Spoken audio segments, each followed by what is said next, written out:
Joe, you there, mate? Hello, Joe, I'm on. Hi, boss. Yeah, do you know that book's upside down, mate? What can I do for you, boss? Right, well, I know you haven't been in all day. I did give you the day off, but Sandra said you popped in this morning. Now, if you did pop in, why didn't you leave me my special coffee on the desk? Oh, that's because, boss, I had a bit of a romantic night with the wife last night. Right.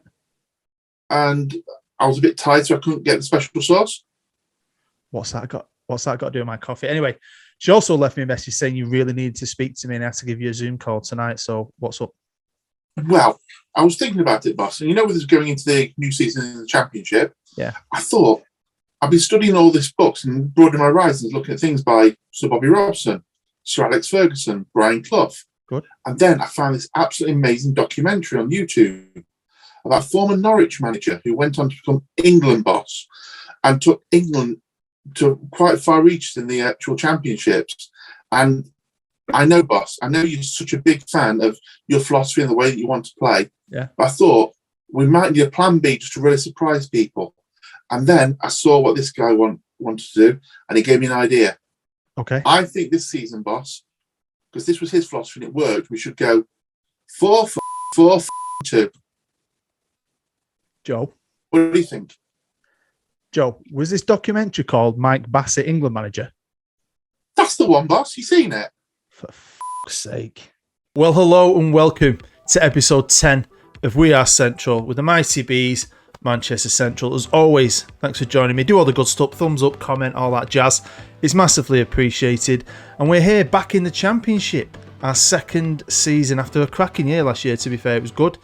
But you just never know what's going to happen when certain parts of it are not in your control. Now, if you did watch all the way to the end of the last episode, you'll know that the owner, Christian Peter, and my director of football, Greeno, are currently in Miami, apparently trying to sort out an affiliate with David Beckham's Inter Miami. I don't think it's gone well, and now they've flown over to Texas. Yeah, to Austin FC to meet Matthew McConaughey. So I don't know what's going on with that. We'll find out later. I also heard that Brian, he's come out of the Priory, he's clean, he's fresh, and he's raring to go this season. Sorted himself out, but he wasn't very happy with the colour choice of his Lamborghini because he's a Rangers fan, so he's had that painted blue. And Limo, he is back. He's been away. Club mascot convention, having the time of his life. So he should be making an appearance at some point this episode, hopefully, if we score a goal. Now, let's get into it. And we're going to start right here with the Premier League because I didn't get to that point. The season hadn't finished, and I do like to share these little things, especially in this series because of Denton and Tame Valley, and that's where they finished. So they're both in European football. The best thing was Manchester United won the league. That'd be nice, wouldn't it, in real life? Watford, Brighton and Fulham are the teams that will be coming down and will be facing this year. Munchen Club, though, took a bit of a dip. I think they've sold a big-time player, not one of the Patreon players. They sold someone quite good. And they finished 5th, which is still good. Still in European football. As long as none of my former teams get relegated. If they do, though, could always go there, couldn't I, at some point? That'd be quite cool. So Greeno has been doing some business on the phone, on the private jet, flying around with his boyfriend. I mean, flying around with the boss, Mr. Peter. And now Samuel Mohammed, I was using quite a bit. He loaned him out last year to Scunthorpe. This year, he sold him to York for about $250,000. Now, this is why they've flown to Texas, to Austin, to meet Matthew McConaughey. I never say his name properly. This is the lad that Greeno signed, right? On a free, $9,000 a week, right? And I was playing him, and I was going to play him, and he was in my squad. And then after you pick your squad, and the season had started, a couple of bids came in from him, from America. And he sold him for £2.5 million. He was worth potentially 6. I was going to use him. He was in my plans. And then he's decided to sell him. Now he's going to say this is great business. I've got him in on a free. We've made $2.5 million. Fantastic, right? But couldn't he have sold him in the summer? I'd planned around him basically. So bit of a random one. Now he's loaned out about 6 or 7 players, all from the youth team. Hopefully they get some good experience. And he's brought in 2 players, and this is the first one. And if you think I'm going to try and pronounce that name, I'm just going to call him Timmy. Anyway, he's Polish, 26-year-old. Looks quite useful, to be fair. Looks like a decent player. Can play it all the way down the left and the right. I just realised I didn't tell you how much he was worth. Greeno spent 1.9 million on him. Yeah. And he's also signed Josh Grant, who's fullback, midfielder, defender. He's cost just under $1 million. So he spent the money. But he spent the money before he sold Arca, whatever his name is. So yeah, that's the business he has done. And we're now at the 1st of January, so I'm at the halfway point, and these are how the finances are looking, and they're not too bad. Got a little bit in the wages, but at least we're not overspending. We've got 3.2 million in the bank. I mean, still zero investment from the chairman. I genuinely believe if we ever do make the Premier League with all that money and the club's value will rise and all that stuff, I can see him selling. But, you know, I think if we got in the Premier League, we'd be fine. Could get that kind of Premier League money. Would that money be fine in Greeno's hands? I'm not sure. Now, if you watch the end of the last episode, I like that. We all got a gift. They all got good gifts. I got a Suzuki Jimny, which looks quite cool. There's a picture of my Suzuki. Although I'm 6'3", it didn't really fit in it. Apparently, it's got some of the worst records in history, callbacks, faults. It's not the best, right? So I may have accidentally crashed it on purpose and then got all the money back. And I took my wife and kids on a massive month cruise around the Caribbean. It was lovely, actually. Fantastic time. Didn't want to come home, but I have come home. And I came home to this. Obviously, I leave Joe Page in charge in the summer. And these are the games he put on. And these are the results. A couple of good ones, to be fair. Beating Parma is quite cool. So let's jump into the league table. Halfway point, and I think we've been doing really well, and at times we were doing very well. I mean, it's very competitive. Look at the points difference between all those teams, maybe all the way from Crystal Palace all the way down to West Brom. It's like a top 10 battle, really, and we've had times where we've been near the top. Consistency is still key, still a young side, and maybe you don't always make the right decision, but you don't, dear. We're just lacking maybe that little bit of quality, but I still think we are punching above our weight, and I think 6 is really good. Only lost 4 games, drawn 8, won 13. Goal difference ain't too bad. So I'm pleased because right now we're in the playoffs, and I want to get in them playoffs at the very least because that'd be special. The bookies quite fancied us to stay in the league. Last year they had us going right down. We finished mid-table. Now they've got us mid-table, which hopefully means we're going to be in the playoffs. I think we can do it. I'm quite excited. That's some really good performances, some really shit ones, but I'm happy. Now, there you can see there's that transfer, 1.9 million, 1.6 is going up to 1.9 million. Whatever. Our wage bill has increased. We're just under like the mid-level range now. Like last season we had the lowest. This year it has gone up a little bit to 15 million. Doubled maybe, but it is what it is. He has offered out a couple of contracts. A few players that I think still want contracts. So hopefully Greeno can do that over the phone while he's in Texas. So these are all the results. And we started off against Millwall, who beat me at the end of last season. Cracking game, 3-2. Check that out. Got beat off West Brom. Then went on a really good run, undefeated. Joe Page was not happy about that. A diehard Derby fan. Got beat off Bournemouth, who were beat 5-0 last year. It's a funny old game. Then we got another good run again. Got battered off Barnsley. I've had some decent results. So recently it's been a lot of draws, but some of these draws, I mean, I was finishing it off last night. Is that one, yeah? Where we went 2-0 down and then I've come back into it. Done that quite a few times, gone down by a couple of goals and fought back. Can't remember how many of them. Is that another one? No, but it's close. Close games. It's a close league. Fun to play. And we're going to battle it all the way. We're out the Carabao Cup in the second round. A lot earlier than last year, but maybe that's a blessing in disguise, really, because I really just want to concentrate on this league this year. I don't care about any cup runs or money you get from the cup runs.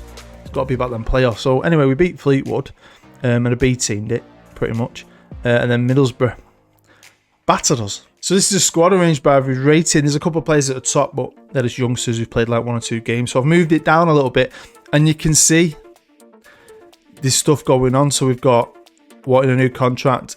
He wants a new contract. And what does Gilbert want? He's just wanted. I think. Oh shit! A brick. I didn't notice that. I didn't realise it was Paris Saint-Germain. Really? Let's have a look at him. I mean, he's great, isn't he?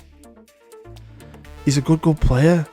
Oh, mate, that scares me. They come in with something silly. What can I do about that?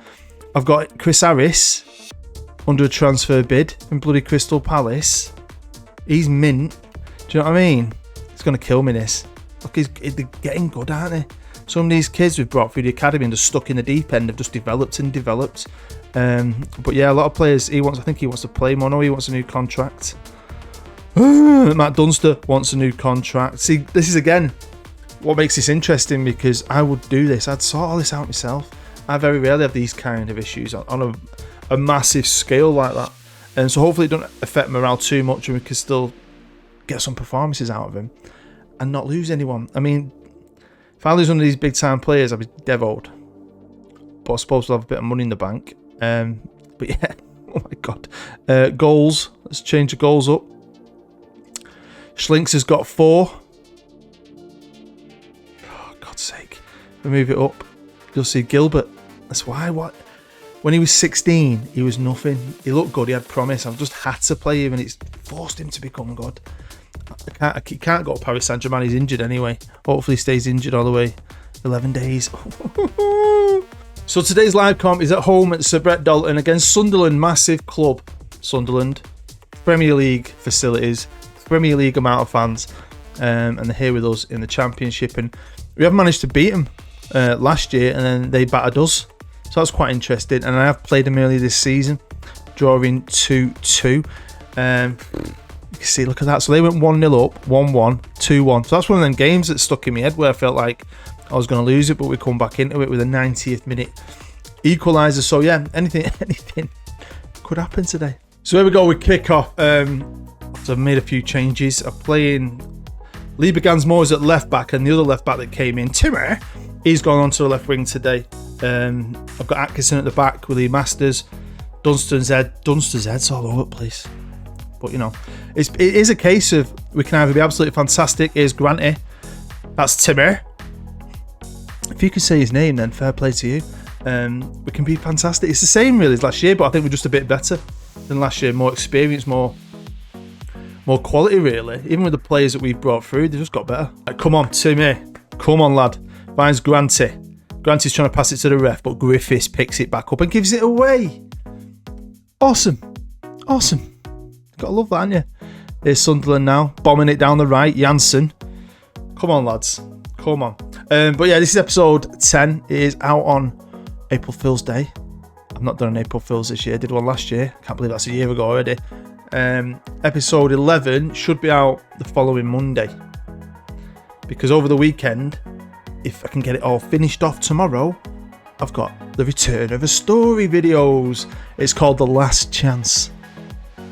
I like it. I think it's quite good. Hopefully you're going to watch it, support it. It's going to be the first of at least 3. Oh, go on, Griffiths. But yeah, finishing this season off last night. I came downstairs to do my Zoom call with Joe. And by the time I went back upstairs, my little lad had crawled in bed with the wife and they were both asleep. I couldn't get in the bed. So I went in his bed on the laptop, finishing it off, whilst finishing off the Peacemaker series on my phone next to me. What a good series that was. Honestly, if you haven't watched it, give it a go. I also watched episode 1 of Moon Knight. I forgot to watch that. And when I'm editing this, I'm going to watch Picard. Oh, Chris Harris. Sell him green, oh, you plebend. Yeah, not only am I a massive Marvel and Star Wars fan, I'm a massive Trekkie. Love it. Always watched everything Trekkie. With my mum, she loves Star Trek. As a kid, watched the old ones, and I watched Next Generation. I watched all of them. Deep Space Nine, all the movies. The new movies, I watched them. I don't like them too much. But yeah, Picard. I love this series. Luckily, I think it's because he's getting really, really old. They filmed season 2 and season 3 back to back. So, yeah, I probably was worried he's going to die because he's proper old. I thought he was older than Next Generation in the 90s. He's still going. Anyway, Harris, go on, lad. Corner ball. Half an hour gone. Griffiths to take it. Can we take complete control? No. Edwards picks it up. Fun fact for you, my wife's from Huddersfield. Proper Yorkshire lass. Proper Yorkshire accent. And Patrick Stewart, who plays Jean-Luc Picard. He's from Huddersfield. Lee Masters isn't. No, he's from down south. Tottenham fan. Get in, lad. Yeah, he's a Huddersfield Town fan. And he had to go for like elocution lessons when he was a kid because he wanted to be a proper actor. So they made him change his accent. but he was a proper Yorkshireman. I bet he could still do it if he wanted. Ooh! Well, it's half time here in Manchester, and talking of that, different parts of Manchester call a certain thing different, and I've been in a big debate about it online, so I'm hopefully going to flash up a picture of what I mean, and I want to know what you call it. I know it's different, and your way's your way, my way's my way, and you have people on the other side of Manchester saying you don't call it that, but you do. So I actually went into a chip shop to prove it yesterday. I didn't buy anything, and stuck that on Facebook because it was annoying me that much. But where I'm from, in East Manchester, that's a chip muffin. Right, second half is underway. It's 2-1. It's a close-ass game, to be fair. And I think there will be another goal by somebody at some point. I'd be surprised if it stays 2-1. Right, 25 minutes to go. I've made a few changes here. Unflushable's off, Harris is off, Grant is off. We've got Schlinks on, Dobson, and another guy I can't pronounce the name of. But he's a good little player. Right, come on, lads, let's hold on to this. I don't want to say anything. I feel like I jinx him sometimes, shouting stuff at him. Sometimes I've been leaving it a bit. I was playing it on my own, just not saying anything. Because there's a lot of bollocks in it. Sometimes you feel like it works, sometimes it doesn't, and I don't understand. I don't know if it actually does anything. It just makes you feel better. Because you just sat here watching a load of little men with average graphics run around, shout at you. Oh, it must have done something. It worked. I don't think it. I don't know. What do you think about shout outs? Do you think they work? Do you think they could be improved? I definitely do. Lieber Gans! Schlinks! Lincoln! There you go, Schlinks, eh? Come on, lead a buzzy bee. Ooh, I'm going to be honest. I didn't know. I didn't think we could win today. I don't know why. I should have shut my mouth, actually. There's a long time left. We haven't actually won yet. But we're doing well. We're nearly there. 3-1. Come on, boys. Bit of Sunderland pressure though. He's never keeping that in. Right, minutes left there, minutes left. Sunderland need a miracle. Hopefully we can hold our concentration. Shipley. Honestly, I think this is a massive 3 points for us. It just keeps that momentum going. Great win at home. And you might have noticed a lot more fans in the stadium. I think they went up 10,000 over from when we jumped up to the Championship. We just want to get back to like packing the place out. I don't think we'll do that until we hopefully get to the Premier League. I mean, I'm very interested for something like that. To get to a Premier League, that ball's doing my head in. To get to the Premier League, and then you get a load of money and not being charged that money. What would Greeno be like with a gigantic checkbook? Only God knows, the FM gods. Anyway, perfect game, 3-1. Very close when you look at the stats. But yeah, I'm buzzing with that. It's still tight. Tighter than a duck's bottom. But I can't wait to get stuck into this later today because I'm off for 4 days. I'm in for 5, then I'm off for 14, then I'm in for 5, then I'm off for 4. It's a great freaking period of the year for me. So hopefully I'll be able to get loads of content out, loads of stories, got them all in my head. Can't wait to get creating. But that's freaking brilliant, isn't it? So is that Tame Valley out of nowhere, top of the league. Come on, the Valley. I would love that. Look at I can't believe they got Haaland. Denton is still punching, doing a job. Munching though, after a couple of years of pushing Bayern, seem to be sliding. Stuff's happening there, isn't it? Quick look at the Unflushable Seniors client list. The super agent, the super spy himself, international man of mystery. Obviously these guys support me so much, so I just thought I'd show them where they all are. Cause it's a brand new season that's kicked off. You might have made a move or two. Ben Ballantyne wants to leave. I don't know if you noticed, but Daryl Motion, my friend, bonjour. You've left Sheffield United and you know what? Tame Valley. Maybe that's why they're top of the league. Cool. Love it. Do you know what else I love? I got a new contract at the start of the year. Joe Page got another renewal. Brian got a renewal. Greeno got a renewal. They hadn't had theirs yet, so they got a new contract. So I was a bit worried we might lose them, so hopefully we don't. But I didn't. Nothing was coming. So I suppose it wasn't time for it really. But I got on the phone to CP and was like, dude, I'm fucking going. You're talking to the Sky Bet League 1 Manager of the Year 2024. And he did me one. Double my wages. Don't know what's wrong with him. Caught him on a good day. So there we go. That is the end of episode 10. And we're halfway through our second year in the Championship. Episode 11 will hopefully be a big one. Hopefully. I don't know what's going to happen, but I can't wait. Seriously, I cannot wait. It should be out on Monday. I think it will be on Monday. Definitely will be on Monday. And the last chance will be out either Saturday or Sunday. So make sure you check that out. Back to the stories. Can't wait. I do love them. So yeah, thank you as always. Your view is the most important thing. Genuinely, do appreciate the support. A lot. Seriously, it makes my day. Some of the comments I get and the emails I get. Honestly, thank you. So you stay happy. You stay safe. You take care. I'm Bood. See you next time.